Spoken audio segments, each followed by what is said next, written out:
கடவுள் டிவி நேயர்களுக்கு வணக்கம். அடியேன் திருமயிலை கற்பகலட்சுமி சுரேஷ் ஒவ்வொரு நாளும் உங்களோடு தேவார பாடல் பெற்ற தலங்களை தரிசனம் செய்து கொண்டு வருகின்றேன். இன்று நாம் தரிசிக்க இருப்பது பாண்டி நாட்டு தலம், 7வது தலம். இது எந்த தலம்? திருப்புனவாசல். சரி, இந்த தலத்திற்கு எப்படி வரலாம்? சென்னை, புதுச்சேரி இங்கேருந்து வரும் அன்பர்கள் எல்லாமே திருச்சி வழியாக வந்து திருச்சி, புதுக்கோட்டை, அறந்தாங்கி அங்கேருந்து ஒரு 40-42 கிலோமீட்டர். இங்கே மதுரையிலேருந்து வர்றவர்கள் எல்லாருமே அறந்தாங்கிக்கு அவர்களுக்கான பாதை இன்னுமே எளிமையாக இருக்கும். அங்கேருந்து அறந்தாங்கி வந்து அறந்தாங்கிலேருந்து 42 கிலோமீட்டர். இந்த புதுக்கோட்டை மாவட்டத்திலேயே பாடல் பெற்ற தலம்னா இது மட்டும்தான். இங்கே தான் பார்த்தீங்கன்னா இந்த அறந்தாங்கி கிட்ட தான் நம்முடைய மாணிக்க வாசகர் அவருடைய அந்த ஒரு அற்புதமான அருள் கிடைத்த ஒரு கோயில் உண்டு. அந்த ஆவுடையார் கோயில்னு சொல்லுவோம் இல்லையா, அந்த இடத்துல மூவருமே பாடலை. சம்பந்தர் இந்த இடத்துக்கெலாம் வந்திருக்காரு, அது அவருக்குனே இருக்கக்கூடிய தலம். ஏன்னா அங்கே மாணிக்க வாசகருக்கு தான் ஆவுடையார் கோயிலில் உற்சவம் எல்லாமே உண்டு. அந்த தலத்தில் தேவார முதலிகள் யாருமே போய் பாடலை. அப்போ அவருக்கென்றே மாணிக்க வாசகரே அங்கே ஒரே சீடர், அவருக்கே அங்கே கொண்டாட்டம்னு இறைவனால் செய்யப்பட்ட ஒரு ஏற்பாடு. இந்த தலம் பார்த்திங்கன்னா திருப்புனவாசல் அப்படின்னு சொல்லக்கூடிய தலம். 4 யுகங்களாக இருக்கக்கூடிய தலம். அம்பிகை பேர் பெரியநாயகி. பொதுவாக பார்த்திங்கன்னா ஆவுடையார், அதாவது இறைவனுக்கான அந்த ஆவுடையாரில் வந்து ஆவுடையார்னால் இப்படி இருக்கக்கூடிய வட்டம். இது தஞ்சையில் தான் பெருசுன்னுவாங்க. தஞ்சை, கங்கை கொண்ட சோழேச்சரம் இதெல்லாம் தான் ரொம்ப பெருசு அப்படின்வாங்க. ஆனால் பார்த்திங்கன்னா அந்த கங்கை கொண்ட சோழபுரம், ராஜராஜேச்சரம் இதில் இருக்கிற ஆவுடையார் பார்த்திங்கன்னா ஒரு 55 அடினா, இங்கே அதெல்லாம் தாண்டி 82 அடிக்கு அவ்வளவு பெரிய ஆவுடையார். பிரம்மாண்ட லிங்கம், பிரம்மாண்ட பலிபீடம் இதெல்லாம் பார்க்கணுன்னா இந்த கோயிலுக்கு நீங்கள் வரணும். அவ்வளவு பெரிய ஆவுடையார்.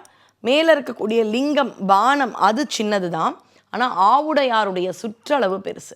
மேலே இருக்கக்கூடிய லிங்கத்தை சுற்றுவதற்கு 3 முழம் வேண்டும். ஆனால் ஆவுடையாரை இறைவனுக்கு அங்கே வஸ்திரம் சாத்த வேண்டும் என்றால் 30 முழம் வேண்டும். ஒருத்தர் பிடிக்க இன்னொருத்தர் தான் கட்டுவாங்க. அவ்வளவு பெரிய லிங்கம். அதாவது என்னென்னா, அங்கே வட்டாரங்கள்லாம் ஒரு பழமொழியே உண்டு. 3 முழத்திற்கும் ஒரு சுற்று, 30 முழத்திற்கும் ஒரு சுற்று அப்படின்ற ஒரு வட்டார வழக்கே உண்டு. அது எதனாலனா திருப்புனவாசல் இந்த நாயகன் பழம்பதிநாதருக்காக வந்தது தான். இப்படி ஒரு வழக்கு. அங்கே பார்த்திங்கன்னா சுகப்பிரசவங்கள் தான் நடக்கும். முதல்ல அந்த அம்பா, அதாவது இங்கே சீம்பந்தம்னு நடக்கும் இல்லையா, அப்படி நடக்கும் பொழுது சீம்பந்தம் நடக்கும்போது முதல் வளையலை கொண்டு வந்து அம்பாள் கிட்ட சாத்திடுவாங்க. அதனால் இங்கே பக்கத்துலலாம் பார்த்திங்கன்னா பெரிய அளவு பிரசவ ஆஸ்பத்திரி இன்னி அளவு வரல. இன்னைக்கு வரை அவர்களுக்கு சுகப்பிரசவம் நடக்குது. இது 4 யுகங்களாக இருக்கக்கூடிய கோயில். 4 தல விருட்சமும் உண்டு. கிருத்த யுகத்தில் கள்ளிச்செடி, கள்ளிமரம்னா கள்ளிச்செடினா எல்லாம் ஒதுக்கிடுவாங்களே, அதை கூட இறைவன் ஒதுக்கவில்லை. அதனால் கிருத யுகத்தில் கள்ளிச்செடி, அதுக்கப்புறம் வரக்கூடிய திரேதா யுகத்தில் குருந்த மரம். இங்கேயும் குருந்த மரம், அங்கே பார்த்திங்கன்னா ஆவுடையார் கோயில் மாணிக்க வாசகருக்கு அருள் கிடைக்குது இல்லையா, அங்கேயும் குருந்த மரம். அடுத்தது துவாபர யுகம். துவாபர யுகத்தில் மகிழ மரம். அடுத்தது கலியுகம். இந்த கலியுகத்தில் பார்த்திங்கன்னா புன்னை மரம். அதனால் இதுக்கு புன்னை நகர், புன்னைபுரம், புன்னை வனம் இதெல்லாமும் புராண பெயராக இருக்கிறது. இப்படி 4 யுகங்களுக்கு 4 தல விருட்சங்கள் அப்படின்னு பார்க்கும் பொழுது இதனுடைய தொன்மையை பார்த்திங்கன்னா எப்படி, அப்போ எவ்வளோ ஒரு தொன்மையான திருக்கோயில். இங்கே அம்பாள் முன்பு பார்த்திங்கன்னா வியாக்ர நந்தி ஒன்று இருக்கிறது. என்ன, இங்கே ஒரு கொடுமையான புலி இருந்துதான். அம்பாள் ஒரு நாள் காளியானவள் பெண் உருவில் இந்த வனம் வழியாக வரும்பொழுது அவளை போய் அப்படியே கடிச்சு குதிரணும்னு பாஞ்சுதான். வந்தவள் காளி என்று அறியாத புலி. அவள் ஆக்சுவலி பார்த்திங்கன்னா அந்த புலி ஒரு சாபம் பெற்ற ஒரு நல்லவர் தான். அப்படி அவள் மீது பாயும் பொழுது அவள் அப்படியே காலால் உதைக்கிறாள். அப்படி உதைச்ச உடனே அது அப்படியே நந்தியாக மாறி சாப விமோச்சனம் பெற்று புலி, பசுத்தோல் போர்த்திய புலி இப்படிலாம் கேள்விப்பட்டிருக்கோம் இல்லையா. இங்கே பார்த்தீங்கன்னா உண்மையாகவே வியாக்கிர புலி, வியாக்கிர நந்தி. வியாக்கிரம்னா புலி, நந்தினா ரிஷபம். அப்படி அதுவே அப்படியே ரொம்ப இறைவனுக்கு தொண்டு செய்யும் நந்தியாக மாறி அம்பிகை முன்னாடி இருக்கிறது. அதனால் இது வியாக்கிர நந்தி. இங்கே காளி இருக்கா இல்லையா, அவள் ரொம்ப உக்ரமாக இருக்கான்னு அந்த பாதையை சாத்திட்டாங்க. ஆனால் இங்கே யாராவது குத்தகைக்கு ஏதாவது எடுத்தாங்கன்னா ஒழுங்காக மாதம் கட்டி விடுவார்கள். ஏன்?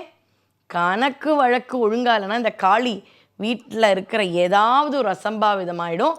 அவகிட்ட பொய் கணக்கோ அவளிடம் நம்ம பொய்யாகவோ இருக்கக்கூடாது என்று பயந்து, அம்பிகைக்கு பயந்து தர்ம பாதையில் அங்கே நடக்கிறார்கள். அப்படிப்பட்ட புனிதமான ஆலயம் தான் இந்த திருப்புணவாசல். இதை கேட்கவே ஆனந்தமாக இருக்கு. இங்கெல்லாம் வந்துட்டு அப்படியே போயிட்டு மாணிக்க வாசகர் அருள் பெற்ற அந்த தலத்தையும் பார்த்துட்டு, இந்த புதுக்கோட்டை மாவட்டத்தில் இருக்கக்கூடிய புவனேஸ்வரி இதெல்லாம் பார்த்துட்டு போகிறது ஒரு வகையான அழகான ஒரு யாத்திரை. பக்கத்துலேயே போனீங்கன்னா உங்களுக்கு பிள்ளையார்பட்டி, அங்கே பக்கத்துலேயே குன்னக்குடி முருகர், அதை பார்த்துட்டு வந்தீங்கன்னா நம்ம ராமானுஜர் அருள் பெற்ற திரு கோஷ்டியூர், அங்கே இருக்கக்கூடிய திரு நாராயணர் ஆலயம், இப்படி நல்ல ஒரு யாத்திரையாக வரணும்னா இந்த புதுக்கோட்டையை சுற்றி நாம் வரும்பொழுது திருப்புணவாசல் நம்முடைய தேவார பாடல் பெற்ற தலம், இதையும் நாம் தரிசித்து புண்ணியம் பெறுவோமாக. நன்றி, வணக்கம்.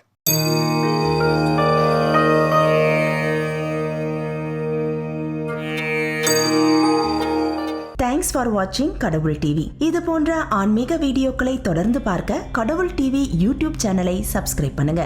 நோட்டிபிகேஷன்களுக்கு பெல் ஐகானை பிரஸ் பண்ணுங்க. லைக் பண்ணுங்க, ஷேர் பண்ணுங்க.